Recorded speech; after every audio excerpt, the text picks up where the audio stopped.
السلام عليكم، اهلا بيكم حبايبي. معاكم ميس مروه من قناه ميس مروه. النهارده ان شاء الله هنكمل شرح منهج كونكت بلس لجريد 3 من كتاب ستيب اهيد. كنا في الفيديو اللي فات اخدنا ليسون 1 وليسون 2 من يونت 4. النهارده ان شاء الله هناخد ليسون 3 وليسون 4 وليسون 5. يبقى النهارده ان شاء الله كده هنخلص يونت 4. ولكن ما تنسوش زي ما اتفقنا، لو عايزيني ان شاء الله برضو انزل لكم ملخص ليونت 5 ويونت 6، ما تنسوش تضغطوا لايك تحت الفيديو عشان اعرف كام منكم بس واحد متابع وعايزني اكمل باقي المنهج. وبرضو بفكركم ان انا بنزل لكم الاجابات على جروب الفيسبوك وعلى صفحة الفيسبوك. تمام؟ طيب يلا بينا النهاردة نبدأ في ليسون 3. هنا عندي the first vocab. هنا عندي كلمة desert صحراء، rain forest يعني غابة اسمها rain forest، grassland أرض عشبية جاية من كلمة grass، wetland يعني أرض رطبة يعني بيها ماء جاية من كلمة wet، landscape يعني مظاهر السطح، swamp يعني مستنقع، north pole يعني القطب الشمالي، south pole القطب الجنوبي.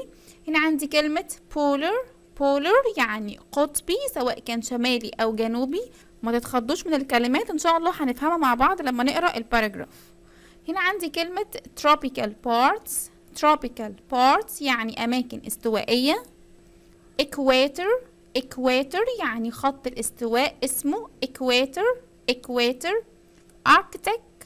arctic يعني قطبي شمالي. repeat after me: desert rainforest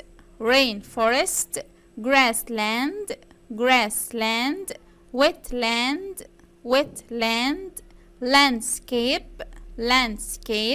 swamp north pole south pole polar tropical parts equator arctic. The next vocab. هنا عندي particular kind يعني نوع معين، climate المناخ، non-living things يعني كائنات غير حية، plants نباتات، tree roots جذور الشجر، conditions يعني أحوال أو ظروف، colored feathers يعني ريش ملون. هنا عندي الverb grow بمعنى تنمو، all the time يعني طوال الوقت، snow جليد، ice ثلج، cold بارد، hot حار، wet يعني مبتل، near قريب، look white يعني يبدو أبيض. هنا عندي light fur يعني فرو خفيف، dark مظلم. repeat after me: particular kind climate non-living things plants tree roots conditions colored feathers grow all the time snow ice cold hot wet near look white light fur. هنا عندي كلمة imaginary line يعني خط خيالي. مين هو بتكلم عن مين؟ بتكلم عن الاكواتور اللي هو خط الاستواء، لان خط الاستواء ده يعتبر imaginary line يعني خط خيالي كده غير موجود على الحقيقة. the farthest north يعني أقصى الشمال، parts of the world يعني أجزاء من العالم، the most sunshine يعني سطوع الشمس الأكثر، all month of the year يعني كل شهور السنة.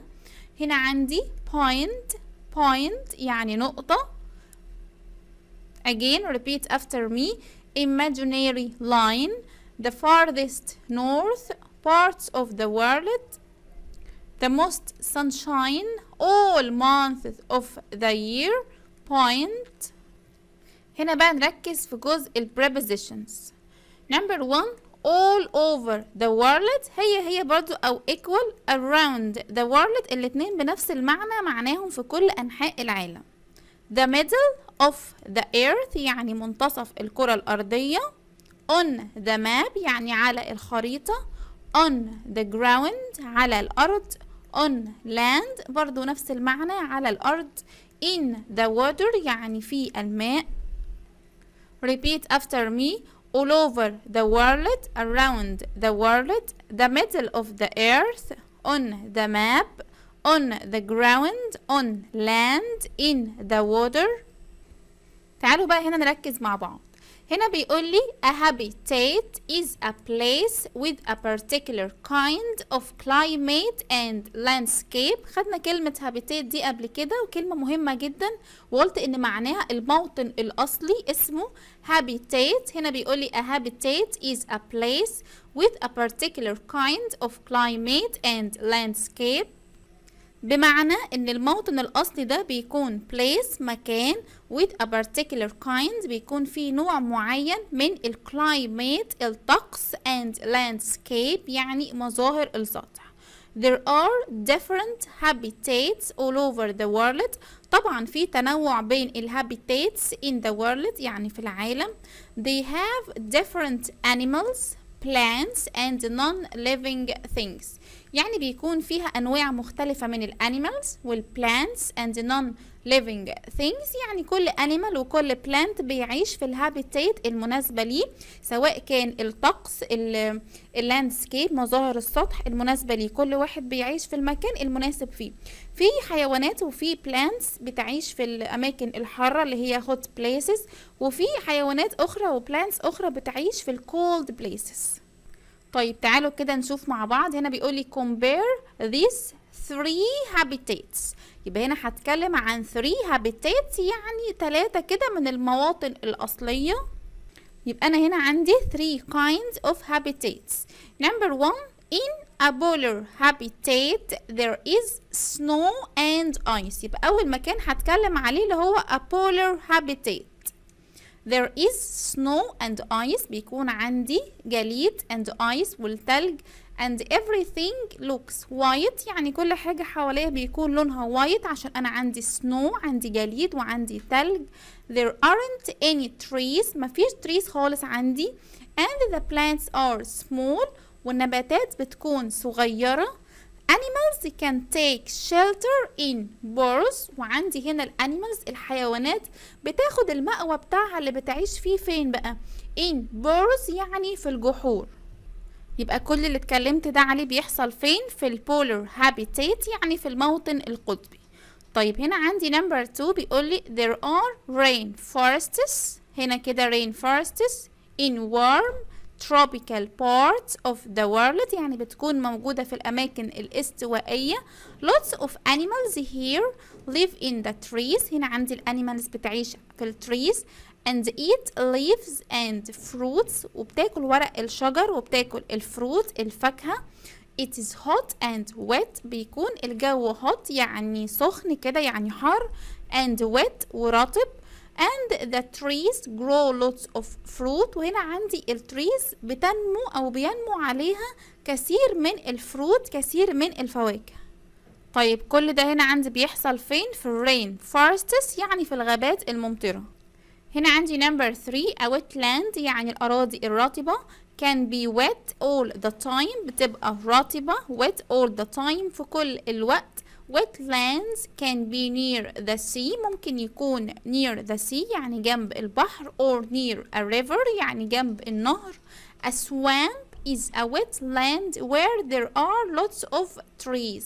قلنا كلمة swamp دي يعني مستنقع. is a wetland بيكون كده أرض رطبة where there are lot of trees بيكون فيها lots of trees يعني أشجار كتير. The tree roots يعني جذور الشجر can be in the water and animals hide in them. يعني بتكون عندي الروتس بتاعت التريز دي جذور الشجر بتكون موجودة in the water يعني في المية and animals والحيوانات hide in them بتستخبى فيهم. بتستخبى فين؟ بتستخبى في roots of the tree. تعالوا بقى نركز في الجزء ده. هنا بيقول لي there are different habitats around the world because of the different climate and conditions. Some parts of the world are cold. زي ما قلنا عندي some parts of the world are cold and some are hot. Some parts of the world are cold and some are hot. يعني بعض أجزاء العالم بتكون cold والنص الآخر بيكون hot. طيب هتكلم عن أول حاجة هنا اللي هو equator. equator فين هو هنا؟ شايفين الجزء ده كده اللي بيقسم ده نصين؟ ده اسمه equator. equator بس ده مش موجود على الحقيقة، ده يعتبر imaginary line، يعني line كده أنا بتخيله في دماغي مش حقيقي. يبقى هنا بيقول لي equator this is an imaginary line. يبقى أول ما يقول لي imaginary line أعرف إني بتكلم عن الإكواتور. يبقى عندي هنا الإكواتور is imaginary line all around the middle of the earth. يعني اللي قدامي دي كلها الإيرث الأرض، والإيماجينيري لاين ده in the middle يعني في النص كده. نمبر 2 هنا عندي النورث بول القطب الشمالي اهو عندي فوق اهو نورث بول. This is the point at the farthest north of the world. يعني آخر نقطة كده موجودة في النورث يعني في الشمال. South بول يعني القطب الجنوبي، دي عكسها على طول، دي اللي بتكون موجودة فين؟ دي اللي بتكون موجودة فين؟ في الساوث. This is the point at the farthest south of the world. العكس على طول بتكون موجودة في أقصى الجنوب. تمام؟ طيب تعالوا بقى نشوف موضوع الإكواتور ده. The equator gets the most sunshine. يعني بيقول لي إن الإكواتور ده بياخد معظم أجزاء الشمس، معظم أشعة الشمس بتبقى نازلة فين؟ في الإكواتور اللي هو خط الاستواء. It is hot here all 12 months of the year. يعني بتكون الجو هنا عندي في الإكواتور is hot يعني حر طول شهور السنة. The north and south pole don't get a lot of sunshine. يبقى عندي الجزء ده اللي هو بتاع النورث بول والساوث بول خلاص معلهمش تركيز أشعة الشمس، لأن أشعة الشمس كلها موجودة فين؟ في الإكواتور. طيب تعالوا كده هنا بيقول لي ايه؟ بيقول لي it is very cold. اكيد ما هي اشعة الشمس موجودة هنا في النص في الاكواتور، يبقى اكيد هنا عندي النورث والساوث بتكون very cold. In this part of the world we can see the different habitats on a map of the world. هنيجي هنا عندي lesson 4 عندي number 1 حاجة اسمها rain forest. rain forest يعني الغابة. أنا بدأت من الجزء ده لأن المفروض دي تكون عندي أول كلمة عندي في lesson 4. ليه مس مروة؟ هنا عندي rain forest يعني الغابة. أنا هنا هبدأ أقسمها layers طبقات. فاكرين السكان الجلد لما كنت بقسمه ل 3 layers؟ برافو عليكم. هنا برضو الرين فورست الغابة أنا بقسمها ل 4 layers يعني 4 طبقات.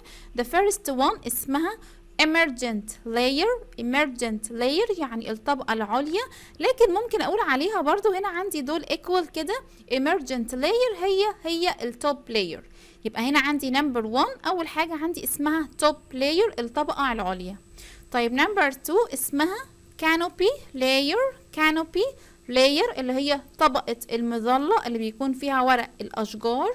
number 3 understory layer الطبقة السفلية. آخر حاجة عندي هنا number 4 اسمها forest floor يعني أرضية الغابة. يبقى أنا هنا عندي الرين فورست عبارة عن 4 layer. number 1 ممكن أقول عليها emergent layer أو أقول عليها top layer.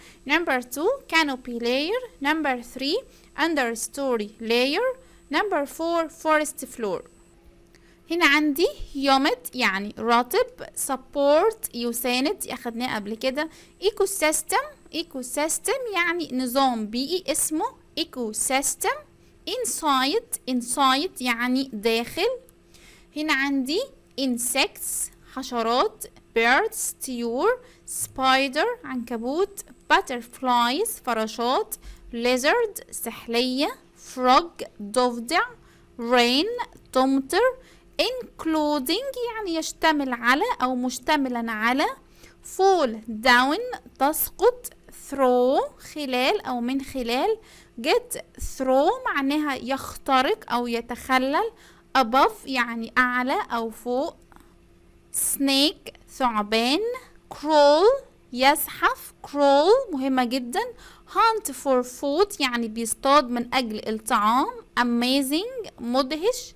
hear يسمع. see يرى. touch يلمس. smell يشم. هنا عندي جزء الفونكس، الكلمات اللي فيها n d n t m p. repeat after me. swamp camp tent hunt grassland wetland.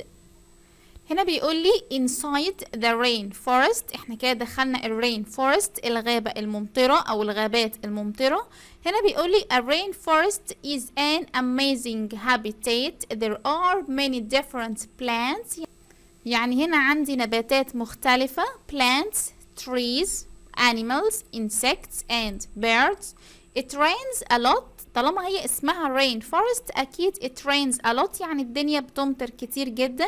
and it's very hot وبتكون hot. this makes it humid يعني بيخليها ان هي كده رطبة. all parts of the rainforest support each other. this is called ecosystem. هنا بيقول لي all parts يعني كل الأجزاء اللي في rainforest. support يعني بيدعموا. each other يعني بيدعموا بعضهم البعض. this is called ده بيسمى ecosystem يعني نظام بيئي. يبقى النظام البيئي ان كل حاجة عندي في الرين فورست في الغابات الممطرة support each other يعني بتدعم بعضها البعض. يعني هما مش كل واحد كده عايش في كوكب مع نفسه، انما هما كده عايشين كلهم مع بعض في حاجة اسمها ecosystem يعني نظام بيئي. طيب هنا بيقول لي there are 4 layers in a rainforest. دي قلناها فوق احنا بنقرا الكلمات. قلنا ان عندي 4 layers يعني 4 طبقات in a rainforest يعني في الغابات الممطرة. هنا عندي number 1 the top layer is called the emergent layer. دي قلناها فوق. the top layer is called the emergent layer. this is the top of the trees. دي بتكون كده أعلى القمم بتاعة التريز الأشجار. not many animals live here. مفيش فيها animals مفيش فيها حيوانات كتير بتعيش في التوب كده في الأعلى الأشجار. there are birds بيكون عندي طيور such as macaws اللي هم البغبغان. spiders butterflies and some small monkeys. كنا بنتكلم عن ايه؟ بنتكلم على التوب layer. عندي number 2 the canopy layer is under the top layer. حلو قوي. يدوبك بس انا اثبت واحده كده، اثبت ان الاولى اسمها top layer وكل طبقه اقول مثلا under واقول الطبقه اللي فوقيها. يعني هنا بقول the canopy layer is under the top layer يعني الطبقه اللي بتبقى تحت التوب layer. there is shelter and lots of food such as fruit and nuts. دي بقى بيكون فيها food كتير، في طعام كتير زي الفروت الفاكهة، النوتس المكسرات. lots of animals live in the canopy وعندي حيوانات كتير بتعيش في الكانوبي layer including sloths, monkeys and birds. هنا عندي sloth اللي هو حيوان الكسلان، monkeys القرود، هنا عندي birds الطيور. number 3 the understory layer is under the canopy. شفت كل طبقة كده بوصلها بقول ان هي under واقول الطبقة اللي فوقيها. there isn't a lot of sun. مفيش هنا عندي sun كتير، مفيش هنا عندي شمس كتير. so it's dark بتكون مظلمة and humid ورطبة. rain falls down through the layers above. هنا عندي الأمطار بتنزل على الطبقات اللي فوق. but there isn't a lot of sun وكمان ما عنديش شمس كتير. there are lots of insects بيكون عندي كتير من الانسكتس الحشرات. lizards and frogs. other larger animals hunt for food in the understory layer. هنا عندي larger animals يعني حيوانات كبيرة. hunt for food يعني بتصطاد من أجل الطعام in the understory layer في طبقة understory. طيب نروح هنا عندي number 4 on the forest floor. خلاص بقى دي اخر طبقة اللي هي بتكون تحت هنا عندي خالص، اسمها forest floor يعني ارضية الغابة. It is very dark. خدوا بالكم انا جيت هنا في number 3 قلت it's dark، انما هنا في number 4 قلت it's very dark يعني بقى مظلمة جدا. مش بس كده، انا كده كمان عندي ايه very little sunlight، وكمان ما عنديش خالص sunlight can get through the trees يعني ما عنديش sunlight كده بينزل لي من التريز يعني it is so dark. snakes crawl on the rainforest floor. هنا بيكون عندي السناكس شايفينها بتعمل ايه؟ بتعمل crawl يعني بتزحف. because it's dark plants here need to have big leaves so they can get the sunlight. طيب بما ان الجزء ده عندي مفهوش sunlight بيكون هنا عندي البلانت لازم يكون كده عندي big leaves يعني ورقة اشجار كبيرة. ليه؟ عشان تقدر ان هي كده يعني تيجي في الجوانب دي وتحصل على can get sunlight يعني اشعة الشمس. نيجي هنا عندي lesson 5 عندي the vocab. هنا عندي number 1 متخضوش منها، عندي كلمة إزالة الغابات، إن أنا يعني أشيل الغابات كده اسمها deforestation يعني إزالة الغابات. habitat دي أخدناها يعني موطن. عندي ash يعني رماد بركاني. changes تغيرات. pollute يلوث، هنا عندي النون بتاعتها pollution تلوث. drought جفاف. flood فيضان. fire حريق. volcanoes براكين. natural disasters يعني كوارث طبيعية. عندي الكلمتين دول مهمين جدا لازم تبقوا عارفينهم صم. أنهي واحدة؟ عندي نمبر 1 الكوارث الطبيعية اسمها natural disasters يعني كوارث طبيعية يعني الإنسان ملوش دخل فيها. إنما هنا عندي نمبر 2 human activity يعني نشاط إنساني، دي بتكون من خلال من خلال البني آدمين اسمها human activity نشاط إنساني. طيب عندي the next one هنا عندي building مباني. environment بيئة. destroy يدمر. damage يتلف. repeat after me تعالوا كده معايا. deforestation habitat. ash changes. pollute pollution. drought flood. fire volcanoes. natural disasters. human activity. destroy damage. building environment. chemicals مواد كيميائية. garbage قمامة. machine آلة. office مكتب. factory مصنع. smoke دخان. erupt دي بتيجي مع كلمة volcano معناها يثور يعني ايه؟ يعني بيطلع منه القاش والفاير كده اسمها erupt يعني يثور. دايما بتيجي مع كلمة volcano يعني البركان. lose يخسر. cover يغطي. grow ينمو. dry جاف. heavy rain يعني مطر غزير. dirty متسخ. as well as دي خدناها قبل كده. هنا عندي storm عاصفة. leave يترك أو يغادر. repeat after me. chemicals garbage machine office factory smoke erupt lose cover grow dry heavy rain dirty as well as storm leave. The next vocab هنا عندي nutrients دي خدناها قبل كده المواد المغذية. minerals معادن. soil تربة. dead trees يعني أشجار ميتة. can be burned يمكن أن تحرق. lake بحيرة. edge يعني حافة أو على طرف كده. relax يسترخي. healthier يعني أكثر صحة. crowded مزدحم. city مدينة. jobs وظائف. wildlife يعني الحياة البرية. somewhere else يعني مكان آخر. new farm مزرعة جديدة. keep animals يعني بيربي الحيوانات. bring يحضر. more land يعني أرض أكثر، اسمها more land. repeat after me. nutrients, minerals, soil, dead trees, can be burned, lake, edge, relax, healthier, crowded, city, jobs, wildlife, somewhere else, new farm, keep animals. هنا عندي bring more land. هنا نيجي لجزء ال prepositions حروف الجر. number 1 reasons for أسباب لي. cut down تقطع اسمها cut down. for farming للزراعة. in the air في الهواء. in the short term يعني على المدى القصير. good for جيد لي. bad for سيء لي. دول كده عندي opposites يعني الاتنين عكس بعض. fall to the ground يعني يسقط على الأرض.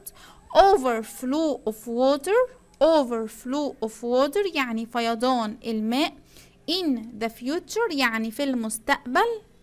in balance في توازن. agree with يتفق مع.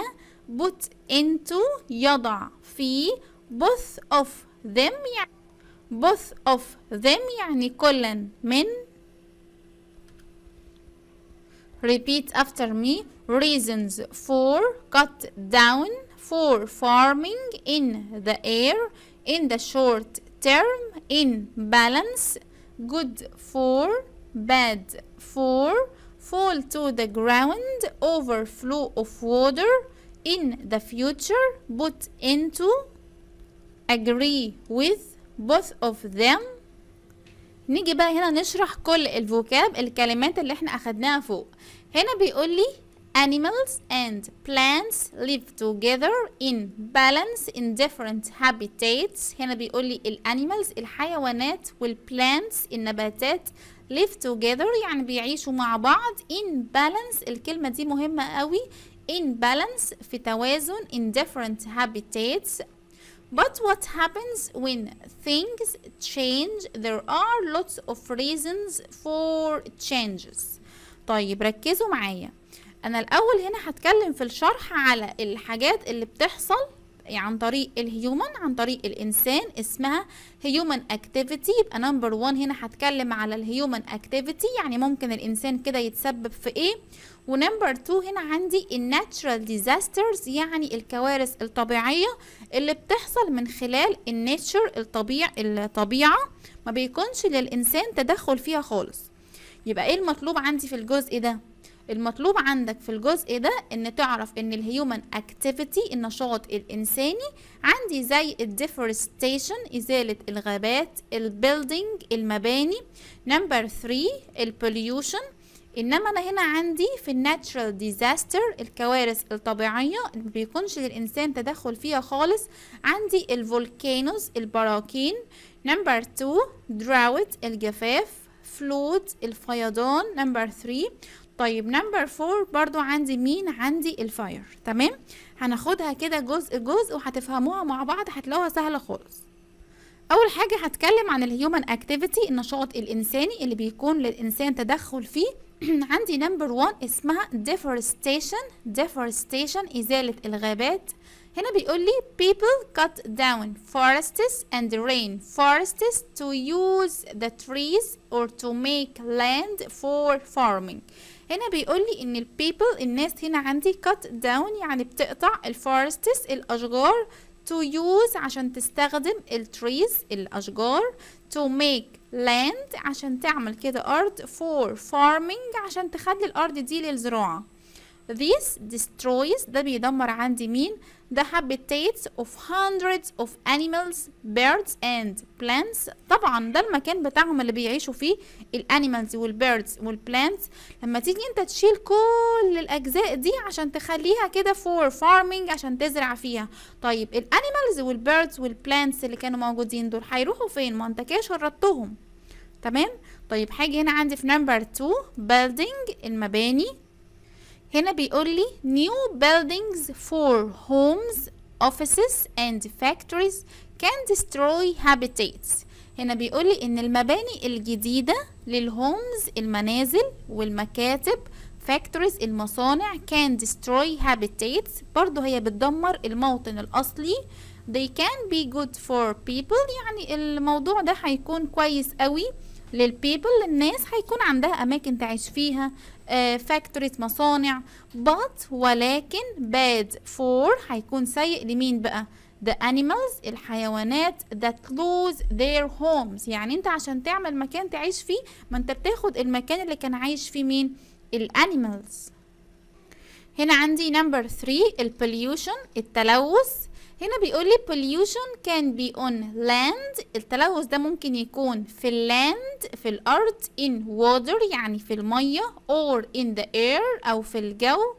people leave garbage on the land الناس بتسيب القمامة في الأرض and in rivers وكمان في الأنهار and seas والبحار. we put chemicals in rivers and seas and damage the air with machines and fires. طيب انا هنا بدمر الريفرز والسيز لان انا بحط فيهم chemicals يعني مواد كيميائية وكمان هنا بدمر الاير بدمر الهواء with machines بالمعدات والمكن and fires وبالحرايق اللي انا بعملها. طيب حاجة هنا بقى للجزء التاني اللي هو natural disasters يعني الكوارث الطبيعية دي بتكون كده من خلال الطبيعة ما بيكونش الإنسان داخل فيها. عندي نمبر 1 الفولكانوز البراكين. when a volcano erupts شايفين الجزء اللي تحت ده هنا عندي ده كده اسمه فولكانو وده erupt يعني بيثور كده ما بيكون نشط.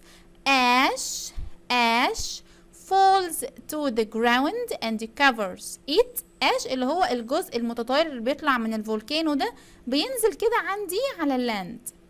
in the short term plants can't grow the ash pollutes the air. كمان بيعمل ايه القاش اللي بيطلع ده pollutes the air يعني بيلوث كده الجو وكمان لما بينزل هنا عندي على اللاند بيعمل ايه بقى plants النباتات can't grow النباتات ما بتقدرش ان هي تنمو ده بالنسبة للفولكانوز. طيب نمبر 2 drought الجفاف. when there isn't enough rain لما بيكونش عندي مطر كفاية او كتير the ground is dry الارض بتصبح جافة and plants can't grow والنباتات ما بتقدرش تنمو. طبعا ما النباتات بتحتاج ايه لرين بتحتاج لووتر بتحتاج لمية. animals can't find water to drink كمان الانيمالز الحيوانات مش بتلاقي مية ان هي تشرب. farmers can't grow food وعشان كده كمان الفارمرز الناس الفلاحين ما بيلاقوش مية ان هما to grow food ان هما يزرعوا الطعام.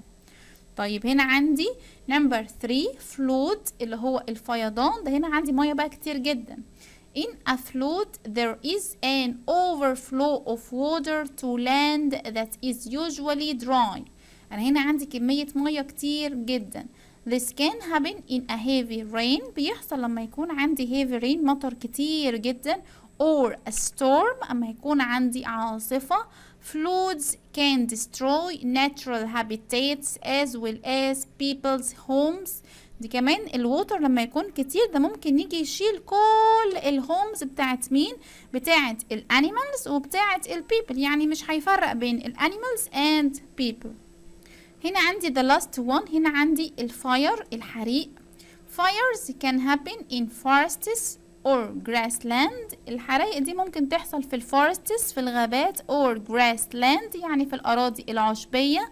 fire can destroy many habitats very quickly. the smoke pollutes the air. هنا بيقول لي smoke الدخان بتاع الفاير ده pollutes the air يعني بيلوث الهواء وكمان destroy بيدمر many habitats. هنا حاجة بقى الجزء حلو قوي. هنا عندي two opinions يعني عندي رأيين. هنا عندي البوي هيقول لي his opinion هيقول لي الرأي بتاعه وهنا عندي الجيرل هتقول لي her opinion يعني الرأي بتاعها بعد ما سمعوا كل ده. طيب نيجي هنا عندي للبوي ونشوف ايه هو his opinion الرأي بتاعه. هو بيقول I think it's a good idea to build the new homes. هو بيقول ان هي فكرة جيدة ان احنا نبني new homes يعني منازل جديدة. people need homes to live in. الناس محتاجة بيوت ان هي تعيش فيها. the city is crowded with too many houses. هو هنا بيقول ان المدينة بتكون مزدحمة جدا with too many houses بمنازل كتير. it will make jobs for lots of people. وهيخلق كمان فرصة عمل للناس. we can plant new trees after they build the homes. واحنا كمان ممكن بعد كده ان احنا نزرع trees يعني نزرع اشجار، بس هو اهم حاجة عنده ان هو to build homes ان هو يبني المنازل. the animals will find somewhere else to live. ومش مشكلة بقى الانيمالز الحيوانات دي تدور لها على مكان تاني ان هي تعيش فيه. it will be a beautiful place for people to live in. وهيكون ده مكان جميل جدا for people للناس ان هي تعيش فيه. طيب هو هنا كان بيفكر في مصلحة مين الاول؟ في مصلحة البيبل، في مصلحة الناس، ان هو عايز يبني new homes يعني منازل جديدة. لكن بالنسبة للانيمالز هو قال مش مشكلة. طيب نيجي هنا عندي للجيرل ونشوف her opinion يعني الرأي بتاعها. هنا هي بتقول I don't think we should build 20 new homes next to the lake on the edge of our town. هي بتقول مش مشكلة او مش مهم ان احنا نبني يعني. هي هنا كان رأيها ان مش مشكلة ان احنا نبني new homes يعني منازل جديدة. The lake is a habitat. وكمان مش لازم ان احنا نروح نبنيهم in the edge of our town يعني مش لازم ان احنا نروح جنب الليك يعني جنب البحيرة. ليه بقى؟ The lake is a habitat for lots of wild animals. الليك بتقولي ان البحيرة دي is a habitat يعني موطن for lots of wild animals. These are birds, fish, insects, snakes and frogs. There are lots of different trees and plants. هي كان من رأيها ان احنا ما ينفعش ان احنا نروح ناخد الهابيتات الموطن بتاع الانسكتس والبيردز والسنيكس والفروجز. ما ينفعش نروح ناخد المكان اللي هما بيعيشوا فيه عشان احنا نبني نيو هومز يعني منازل جديدة. It is also a beautiful place for people to visit and relax. طبعا من رأيها ان المكان ده بيكون beautiful place يعني مكان جميل لمين بقى؟ للبيبل للناس ان هم بيزوروه to visit and relax وبيستمتعوا فيه ويسترخوا. The new homes will destroy this habitat. وبتقول ان الهومز المنازل الجديدة دي will destroy هتدمر this habitat الموطن ده. The machines will pollute the air. بتقول هنا the machines المعدات والمكن ده will pollute هيلوث the air الجو and the water وكمان هيلوث المية. طيب انا هنا عندي رأيين متناقضين. انا هنا كان عندي البوي بيهتم بالبيبل بمصلحة البيبل تمام، لكن هنا عندي الجيرل كانت بتهتم بمصلحة مين؟ الانيمالز والبيردز وكل ده تمام. طيب انت هتقرا ده وهتقرا ده، وفي ناس هتقول ايوه انا مع الولد انا بهتم بمصلحه البيبل، في ناس لا هتصعب عليها الانيمالز وهتقول لا انا عايز ان يكون في هابيتات في موطن للانيمالز. فسواء انت كنت مع راي البوي او مع راي الجيرل عادي دي حاجه ترجع لك، وفي ناس لا هتقول كان المفروض يبقى في حل وسط، وفي ناس هتقول لا كان المفروض يكون في حل وسط بين الاوبينيون بتاع البوي اند اوبينيون الجيرل تمام. طيب انا النهارده كده اخدت يونت 4 خلاص خلصته، انا اخدت ليسون 3 و4 و5. وما تنسوش ان الاجابات ان شاء الله هنزلها لكم على جروب الفيسبوك، وهنزلها لكم كمان على الصفحه على البيج بتاعه القناه على الفيسبوك. وبرضو هسيب لكم هنا في الديسكريبشن بوكس لينك الجروب ولينك البيج اللي لسه مش مشترك فيها. ولكن ما تنسوش لو عايزين لسه اكمل شرح يونت 5 يا ريت تدوسوا لايك على الفيديو عشان اعرف مين منكم لسه متابع معايا وعايزني اكمل. ولو عندكم اي استفسار اكتبوا لي في الكومنتس تحت وانا هرد عليكم. وشكرا حبايبي، وان شاء الله نتقابل في فيديو جديد.